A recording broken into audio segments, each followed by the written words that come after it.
चुनावों में साख की जंग। 2027 के चुनावों से पहले उपचुनावों वाला सेमीफाइनल। 10 सीटों पर उपचुनाव, हिंदुत्व वाला दाव। यूपी में उपचुनावों की तपिश जोरों पर है, क्योंकि लोकसभा की बिसात पर जिन नतीजों के बूते विपक्ष को इतराने का मौका मिला था, विपक्ष उसी फॉर्मूले पर आगे बढ़कर उपचुनावों में भी बीजेपी को छकाना चाहता है। लेकिन योगी आदित्यनाथ के दिमाग में कुछ और ही चल रहा है, क्योंकि ये चुनाव न सिर्फ सीधे सीधे उनकी साख से जुड़ा है, बल्कि इन चुनावों को 2027 के विधानसभा चुनाव से पहले उनकी परीक्षा भी माना जा सकता है। उत्तर प्रदेश विधानसभा के 10 सीटों पर होने वाले उपचुनाव के लिए नोटिफिकेशन अभी तक चुनाव आयोग ने जारी नहीं किया है, लेकिन सभी राजनीतिक पार्टियां चुनावी मैदान में कूद गई हैं, क्योंकि इसे 2027 विधानसभा चुनाव का सेमीफाइनल के तौर पर देखा जा रहा है। उपचुनावों को लेकर योगी आदित्यनाथ की तैयारियों को ऐसे ही समझ सकते हैं कि सबसे पहले उन्होंने उसी अयोध्या की मिल्कीपुर विधानसभा सीट से प्रचार की शुरुआत की, जहां अखिलेश के पीडीए वाले फॉर्मूले ने बीजेपी को लोकसभा चुनावों में बड़ा झटका दिया था।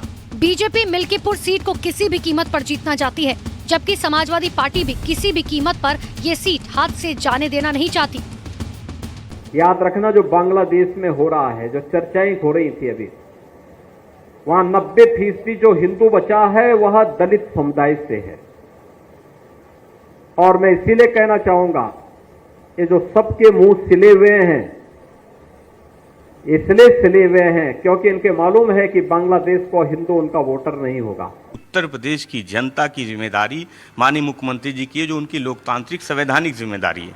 उत्तर प्रदेश में पेपर लीक हो रहे हैं, उस पर भारतीय जनता पार्टी का क्या जवाब है? महंगाई पे क्या जवाब है? बेरोजगारी पे क्या जवाब है? और जहाँ तक बांग्लादेश का सवाल है, बांग्लादेश के मुद्दे का सवाल है, समाजवादी पार्टी ने बांग्लादेश में जो कुछ भी हो रहा है उसकी निंदा भी की है, और समाजवादी पार्टी देश की सरकार के साथ खड़ी है।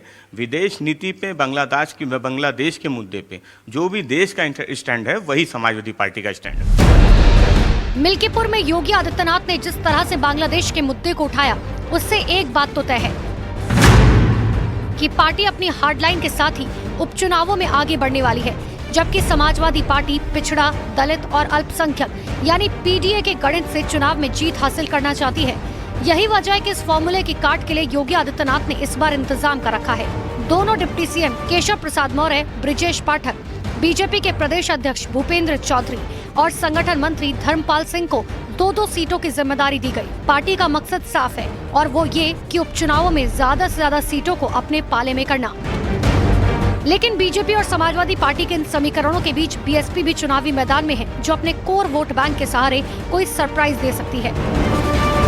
बीएसपी सुप्रीमो मायावती ने उपचुनाव के मद्देनजर अपने पार्टी के नेताओं के साथ बैठक की है। इस वक्त मायावती के सामने सबसे बड़ी चुनौती अपने कोर वोट बैंक यानी दलित वोट बैंक को अपने पाले में रखना है, और यही वजह है कि वो कांग्रेस पर लगातार हमलावर है, क्योंकि बीते लोकसभा चुनाव में दलित वोट बैंक का एक हिस्सा जानकार मानते हैं कि वो हिस्सा कांग्रेस यानी इंडिया गठबंधन के पाले में चला गया था। अब उसी वोट बैंक को वापस, अपने कोर वोट बैंक को मायावती अपने पाले में लेना चाहती हैं, और इस वजह से लगातार अपने पार्टी नेताओं के साथ बैठकें कर रही हैं।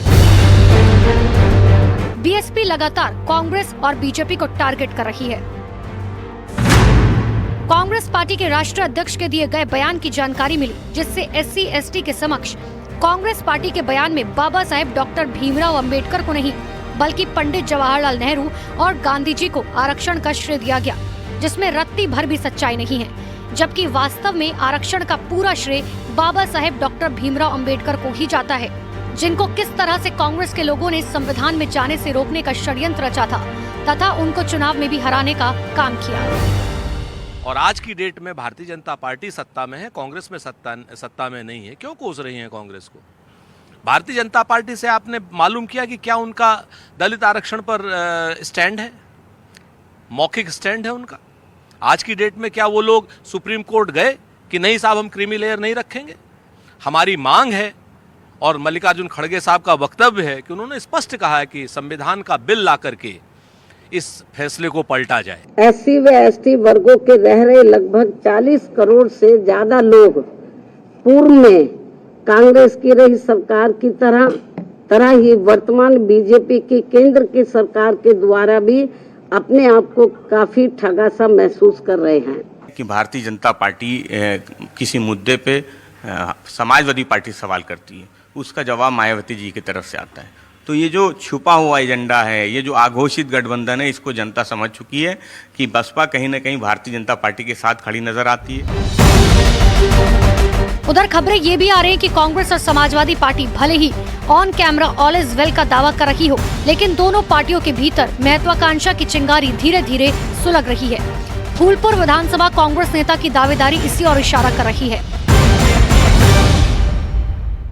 एक तरफ आरक्षण पे जो दलितों का है उस पे सवाल उठ रहा है, तो दूसरी तरफ अल्पसंख्यकों के जो अधिकार हैं उस पे सवाल उठ रहा है। तो ये भाजपा पीडीए के खिलाफ है और बसपा कहीं ना कहीं भाजपा के साथ खड़ी नजर आती है। जनता समझदार है, उसे पता है कि वोट कहाँ देना है। सभी पार्टियों को अपनी अपनी दावेदारी करने का हक है, लेकिन निश्चित तौर पर कहते हैं ना कि दिल्ली में परवेश की खातिर, राहुल और अखिलेश की खातिर संविधान बचाना है तो वोट करो इस देश की खातिर। उपचुनावों को लेकर ये सियासत की वो बिसात है जहां सत्ता और विपक्ष के बीच सीधी लड़ाई साफ की है। ऑन कैमरा कांग्रेस पार्टी और समाजवादी पार्टी के नेता ये जरूर बता रहे हैं कि टिकट बंटवारे को लेकर दोनों पार्टियों के बीच में कहीं से कोई मतभेद नहीं है, लेकिन हमारे सूत्र ये बता रहे हैं कि कांग्रेस पार्टी कम से कम उपचुनाव में 5 सीटों पर चुनाव लड़ना चाहती है और इसको लेकर लगातार वो समाजवादी पार्टी पर दबाव भी बना रही है।